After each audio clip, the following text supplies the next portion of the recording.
anda, kempen Tabung Pahlawan merupakan inisiatif kebajikan yang digerakkan oleh JAF ATM di bawah Kementerian Pertahanan Malaysia sebagai sebuah wadah untuk rakyat Malaysia menzahirkan penghargaan kepada para veteran ATM. Kempen ini diwujudkan bukan sahaja bagi mengumpulkan sumbangan daripada masyarakat, tetapi ia juga usaha untuk memperkukuh kebajikan veteran serta keluarga mereka yang memerlukan.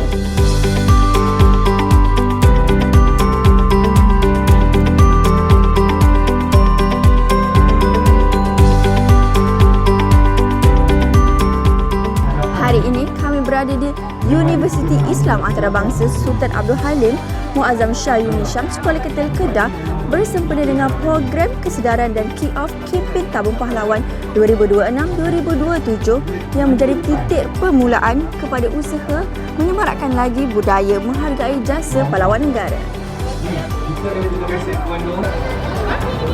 Program kesedaran dan kick-off kempen Tabung Pahlawan 2026-2027 ini disempurnakan oleh Ketua Setiausaha Kementerian Pertahanan yang berbahagia Datuk Luman Hakim bin Ali serta disertai oleh Ketua Pengarah Jabatan Hal Ehwal Veteran ATM Major Jeneral Datuk Haji Semaon bin Haji Marzuki.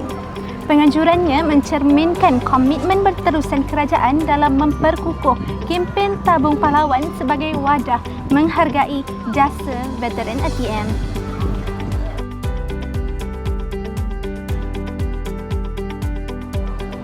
Program dimulakan dengan ucapan perasmian oleh Ketua Setiausaha Kementerian Pertahanan yang menegaskan kepentingan memupuk semangat penghargaan terhadap jasa dan pengorbanan veteran-veteran negara kita.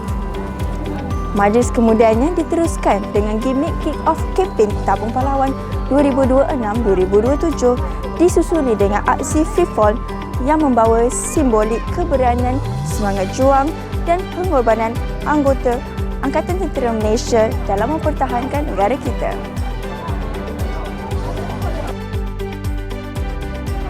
Kemuncak program menyaksikan penyerahan alatan gimmick sebelum Ketua Pengarah JAF ATM menyempurnakan pengaktifan piroteknik sekaligus menandakan bermulanya kempen Tabung Pahlawan 2026-2027 sebagai satu gerakan nasional bagi memperkukuh budaya menghargai jasa veteran.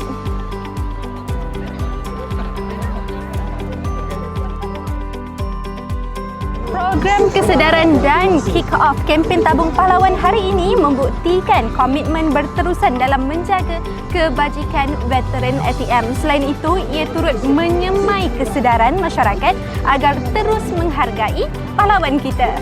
Sesungguhnya, setiap sumbangan yang dihulurkan bukan sekadar bantuan tetapi lambang penghargaan dan tanda terima kasih kepada mereka yang telah mencurahkan khidmat demi keamanan negara yang kita nikmati hari ini.